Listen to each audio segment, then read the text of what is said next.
Good morning मेरे प्यारे बच्चों, ध्यान दीजिए।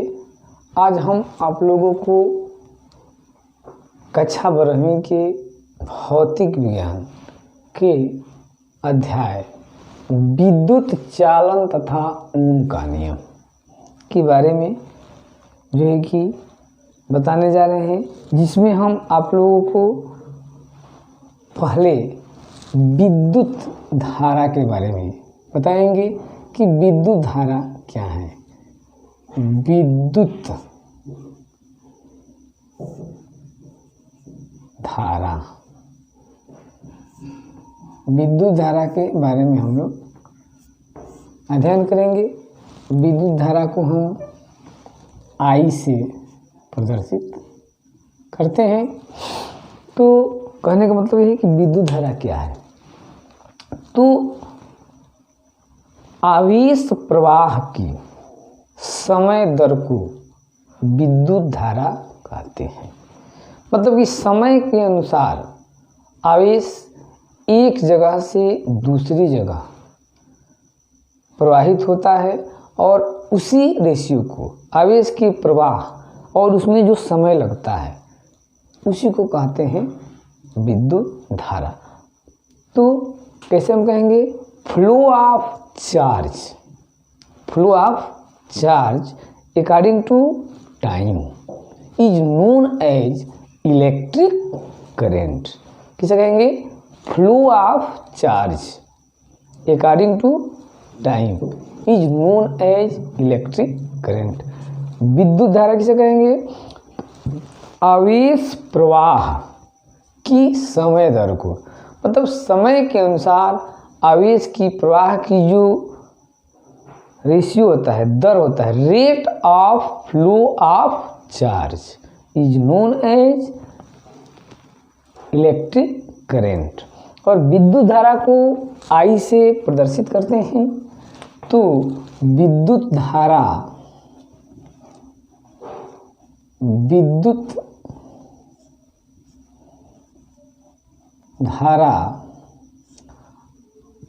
I बराबर प्रवाहित आवेश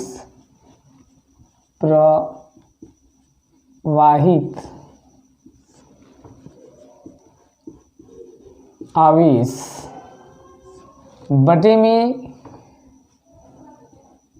लगा समय। कह रहा है कि किसी चालक में यदि हम t सेकेंड में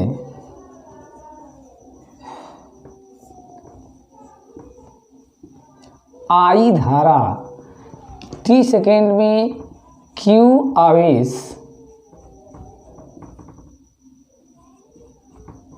प्रवाहित करते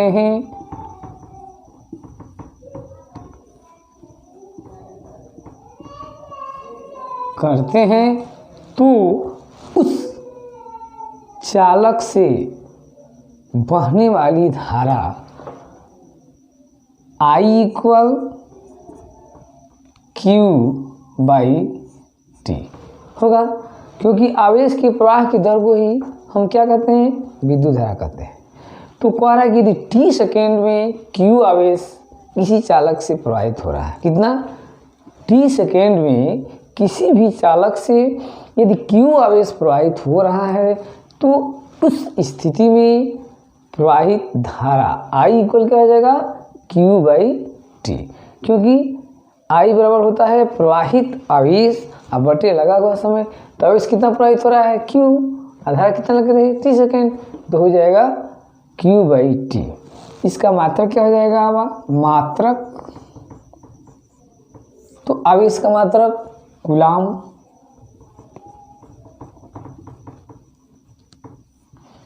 और समय का मात्रक सेकेंड।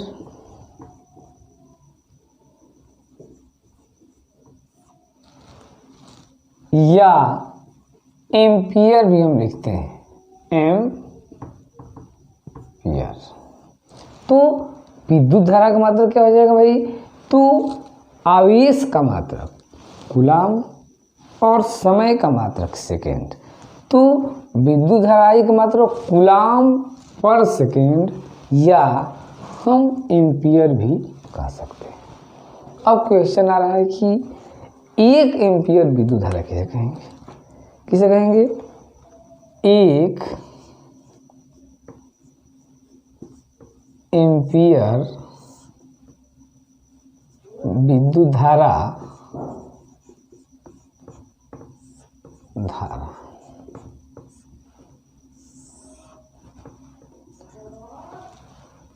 तो 1 एम्पियर विद्युत धारा कब होगा भाई? तो आई यदि किसी चालक में 1 सेकेंड तक, कितने? 1 सेकेंड तक 1 कूलाम आवेश प्रवाहित करते हैं। कितने? 1 एम्पियर किसे कहेंगे? तो किसी भी चालक में 1 सेकंड तक और 1 कूलाम आवेश हम प्रवाहित करते हैं, तो उस चालक में बहने वाली धारा 1 एम्पियर होगी। कैसे भाई? तो 1 सेकेंड तक कितने आवेश? 1 कूलाम, तो आई इक्वल कितना है? आवेश कितना है? 1 कूलाम। और समय कितना लग रहा है? 1 सेकेंड, तो 1 सेकेंड लिख देंगे। तो आई इक्वल 1 कूलाम पर सेकेंड या 1 एम्पियर।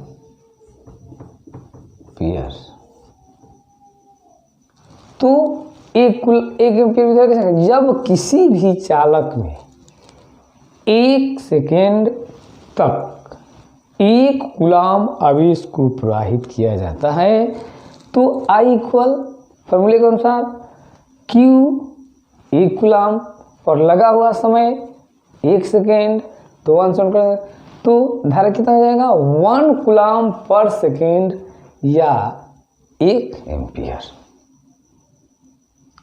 इस पर एक क्वेश्चन देखते हैं। कह रहा है कि कोई चालक है P तथा Q, इस चालक पर P से Q तक 10⁶ इलेक्ट्रॉन, कितने? 10⁶ इलेक्ट्रॉन P से Q तक 6 इलेक्ट्रॉन 10⁻³ सेकेंड में जा रहे हैं। क्वेश्चन कर रहा है एग्जाम्पल में कि किसी चालक में P से Q बिंदु तक 10⁻⁶ इलेक्ट्रॉन कितने सेकेंड में? 10⁻³ सेकेंड में प्रवाहित हो रहे हैं। तो ज्ञात कीजिए कि इसमें कुल कितनी धारा प्रवाहित होगी और धारा की दिशा क्या होगी। किसी चालक में P से Q बिंदु तक 10⁻⁶ इलेक्ट्रॉन 10⁻³ सेकेंड में जा रहे हैं, तो इस चालक से बहने वाली कुल धारा का मान कितना होगा? ठीक ना? और धारा बह रही है तो उसकी दिशा क्या होगी? तो हम लोग ऑलरेडी फॉर्मूले से जानते हैं कि बहने वाली धारा I इक्वल Q/T, तो I इक्वल Q कितना है भाई? तो Q दिया नहीं, तो Q इक्वल N × E। तो हमारे पास है I इक्वल क्या हो जाएगा? तो हम फॉर्मूला यूज कर सकते हैं कि I इक्वल Q/T बराबर, अब Q की जगह पर हम क्या लिख सकते हैं? N × E, तो N × E अब T कितना है? 10⁻³ अब भाई N कितने हैं भाई? तो 10⁻⁶ इंटू, अब एक इलेक्ट्रॉन पर चार्ज कितना होता है, तो 1.6, कितने 1.6 इंटू 10⁻⁻19 हो जाएगा, बटे में 10⁻⁻3। ठीक है, तो हमारा हो गया ये n नंबर ऑफ इलेक्ट्रॉन, कितने इलेक्ट्रॉन जा रहे हैं 10⁻6, तो n की जगह पे रख दिए। एक इलेक्ट्रॉन प्रवेश कितना होता है, तो यहाँ पर रख दिए। अब इसको सॉल्व कर लेंगे, तो जो बराबर 10⁻6 इंटू ये भी चला जाएगा, तो 10⁻3 इंटू 1.6 इंटू 10⁻⁻19, ये 6 और 6 10 हो जाएगा, जो बराबर 1.6 इंटू 10⁻19 इंटू 10⁻9, तो 1.6 इंटू 10⁻, ये प्लस था ये माइनस हट जाएगा, तो 10⁻10, ठीक ना, एम्पियर धारा बहेगी इस चालक में। बट डायरेक्शन क्या होगा भाई, क्योंकि आवेश बह रहा है P से Q तक, तो धारा की दिशा हो जाएगी Q से P की ओर। क्यों ऐसा होगा, क्योंकि आवेश बह रहा है P से Q, तो आवेश प्रवाह की उल्टी दिशा में धारा बहती है, तो आवेश P से Q बह रहा है, तो धारा की दिशा हो जाएगी Q से P तक। ठीक है, इसको स्टडी कीजिए और फिर नेक्स्ट वीडियो में हम लोग मिलते हैं। ठीक है ना, तब तक के लिए थैंक्स।